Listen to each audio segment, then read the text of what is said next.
Put them where? Over here? Oh, okay. You can sit right here. Back. Okay. So.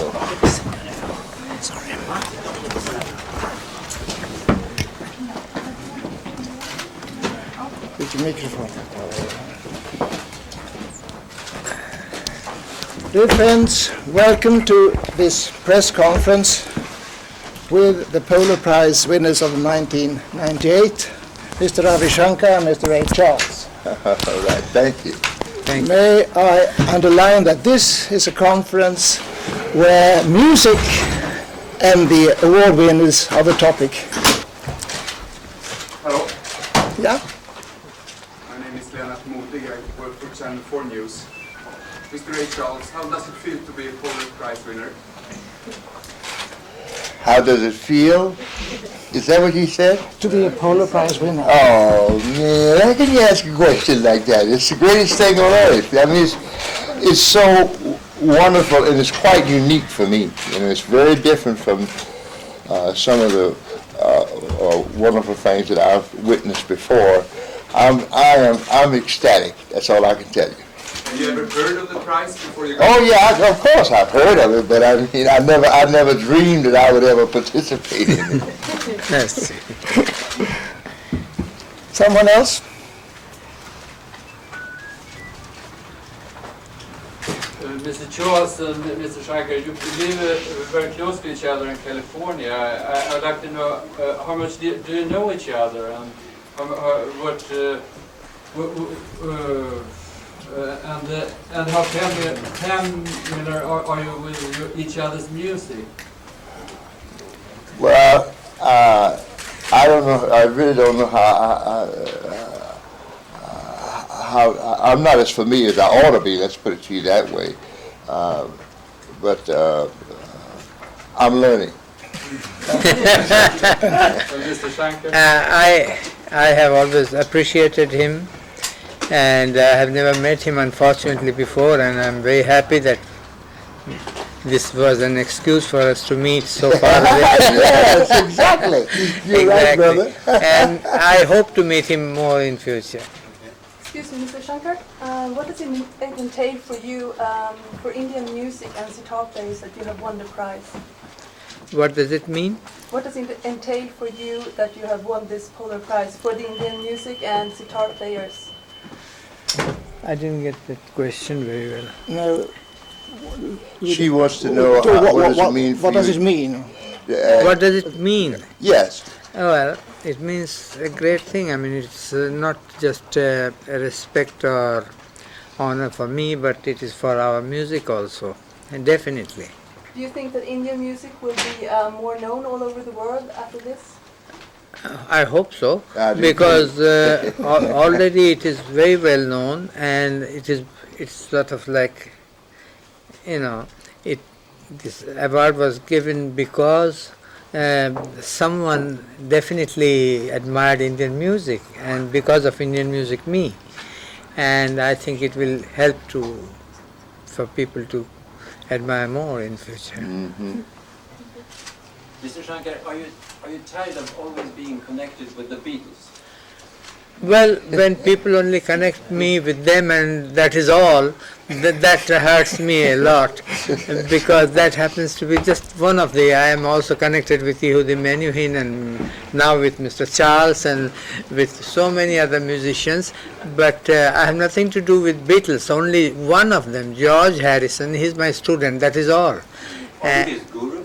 And you know, that's a very nice relationship we have, but I don't want to become famous because of that. No, I don't say that, but I wonder if it has been somewhat irritating to you that for the broad audience maybe you're well known because of your connection. Well, that was a period in the 60s. The young generation, they definitely, it helped, because they came to know me through George Harrison being his guru and all that.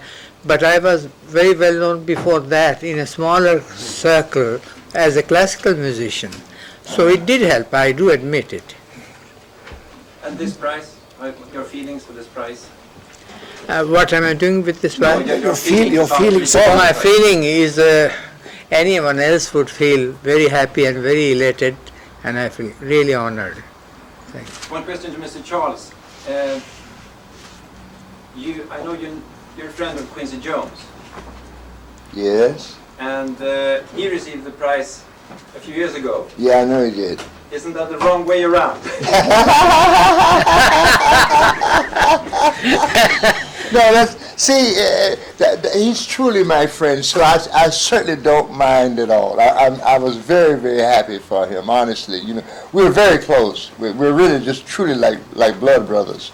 We're very close. If I got a dime, he's got a nickel. You know, that's who it is. Talking about the music, in what way would you say that the rock and pop music of today has its roots and influences from the blues? Oh, I don't know. I don't. You know, I'm not very good at dissecting music. You know, I'm kind of the Duke Ellington variety. You know, I think there's only two kinds of music: good and bad. I mean, I honestly believe that. And then, of course, it's the media that comes up with all these names. I don't even know. They got something now they call hip hop. I don't know what that is. I mean, truly, if my life depended on it, I couldn't tell you what is hip hop or what they call metal, heavy metal. I don't know what these. I don't know what. The only thing that I kind of know what it is, and that's because people talk, and that's rap, which I don't like. Thank you. Mr. Charles, is there any kind of music that you would like to try out that you haven't tried out yet? No, but I've been very lucky. All the music that I wanted to try, I've done.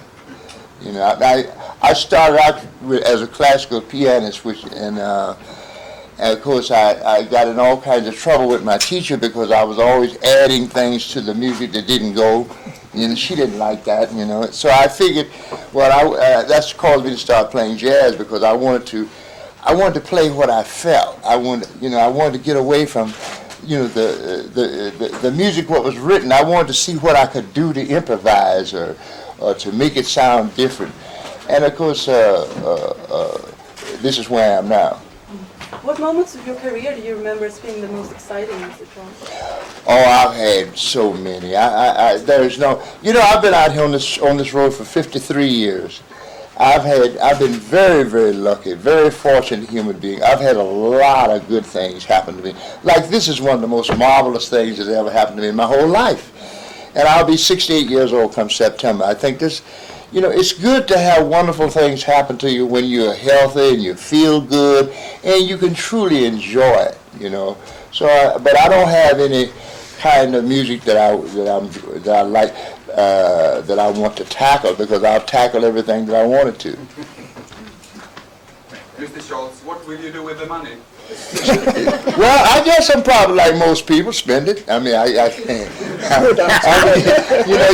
you know, you can't eat it, you can't drink it, you can't make love to it. So what else is there to do to it?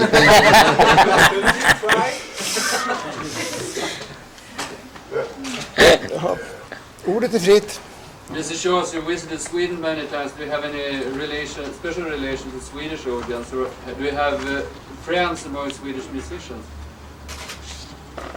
Didn't get that. Have you got any friends among Swedish musicians? Is the question. I'm trying to think. No, I don't think Neil Paul Pedersen is from here, though. There's a guy. Oh man, my memory. See, you caught me at a bad time. I had a long flight. My memory's real bad. I don't need to answer. Yeah. It's difficult. Yeah. Do you remember any concert you had in Stockholm or Sweden? Clubs? A concert. Do you remember any special concert? Oh, well, we've done several concerts in Stockholm. I'm sure you. You're making a jazz album. I read that on the internet. Yes, that's right. I'm trying to do it. I'm trying to put together an album of a lot of the guys that are creators, you know, like Milt Jackson and Neil Paul Pedersen and Johnny Griffin, Illinois Jack. Yeah. Because, you know, let's face it, all of us are getting up in age, you know, and I want to do it before we leave this earth. Have you played with Niels Henning before? The bass player, Niels Henning Ørsted. Have you played with him? Neil Paul Pedersen? Niels Henning Ørsted, Huh? the bass player. Yeah. Have you played him? Oh, sure. He plays butt off, man. He right. Yeah, as a matter of fact, we just worked. We worked together, I guess, about 6-7 months ago in France. I had him to come and play a little date with me. You know, I had my little small band. You know what I had years ago when I started, when I was very young, in my 20s, and they wanted to have the same people that I had in the early years. So I brought back some of the old guys like David and the Fathead Newman and. Pick a Polar Prize winner. Who would you choose? If I was going to pick a winner, who would I pick? Oh my goodness! That's so good. That's a great question. I mean, Thank you. you know, you really would have. I'd really have to stop and think. There's so many good people. I mean, you know, it's hard because you know I know a lot of good people. I mean, that really can do what they do. It'd be very, very hard to just sing a lot. I don't know. I mean, people that come to mind off the top of my head, you know, I think about people like Stevie Wonder. I think about Aretha Franklin. I think about Barbara Streisand. Oh man, it's so many. I'd be hard pressed to just single out. I'd hate to have the job to just pick somebody out like that. I need a committee. Good answer. Yeah. Mr. Shankar, what kind of music do you listen to when you not listen to ragas and your Indian music? Do you have any favorite music beside your own? I love any good music which pleases me, excepting very hard rock or avant-garde music which sometimes disturbs me because of the loudness. But any soft music, jazz always has been my great favorite from my childhood, and Western classical music also. Do you have a candidate for next year's Polar Prize? What was that? Do we have a candidate for next year's Polar Prize? Well, again, as Mr. Charles said, there are so many that it's very difficult to single out.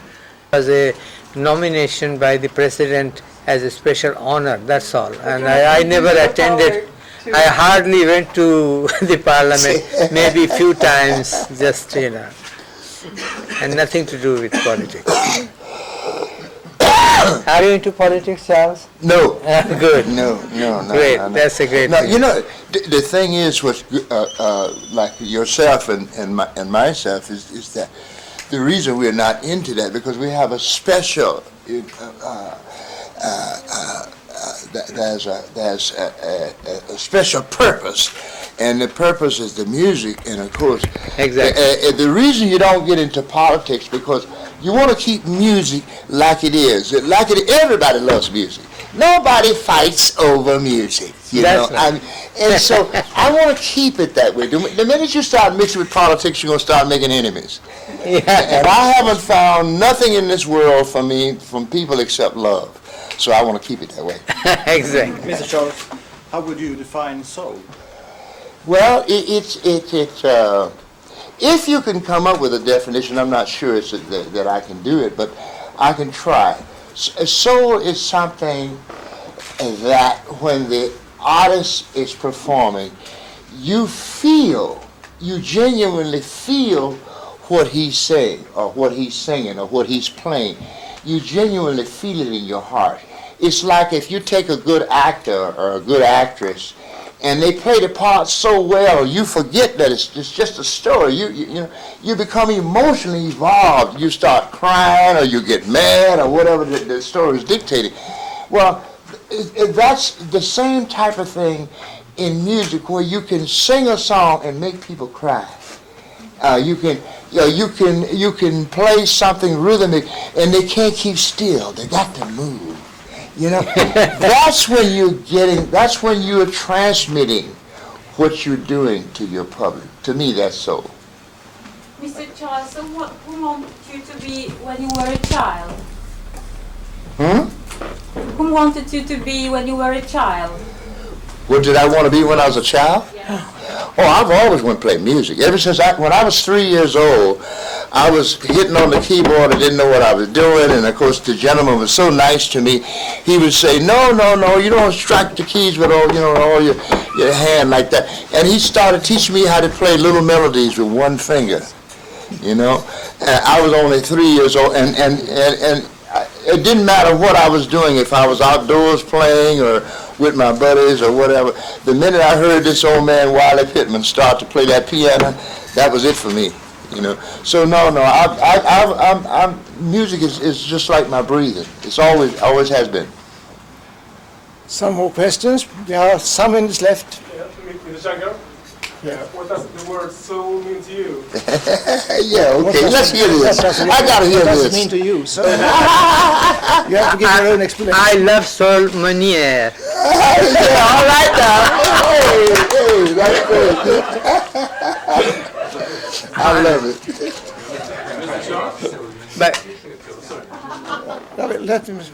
But seriously, soul is a word which is something we musicians feel more than anyone else, I think, because that's the main thing in our music. If the soul is not there, or the feeling or expression, then that music is just technical virtuosity. Exactly. That's right.